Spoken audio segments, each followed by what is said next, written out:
মানুষের সামনে বিষয়গুলি তুলে ধরা, আমরা একটা সিদ্ধান্ত নিয়েছি।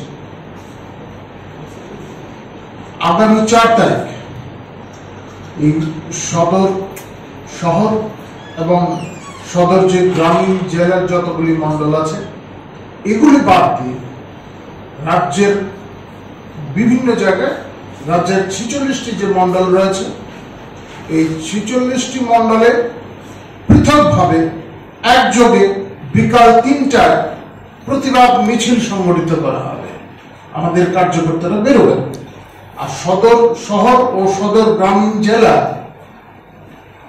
এই ক্ষেত্রে যে সমস্ত মন্ডল আছে এই মন্ডলের সদস্যরা, আমাদের কার্যকর্তারা আগরতলায় সেদিন সামিল হবেন বিক্ষোভ কর্মসূচিতে, ওই সেই একই সময় বিকাল 3টায়।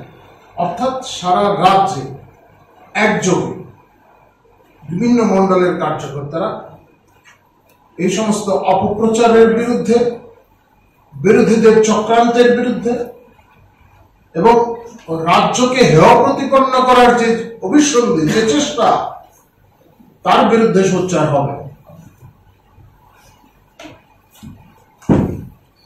তো আমরা বিশ্বাস করি রাজ্যের মানুষ, রাজ্যের শুভবুদ্ধি সম্পন্ন মানুষ, তারাও আমাদের তরফ থেকে যে এই উদ্যোগে তারাও সামিল হবে। এবার আপনাদের যদি কোনো বিষয় জিজ্ঞাসা থাকে আপনারা জিজ্ঞাসা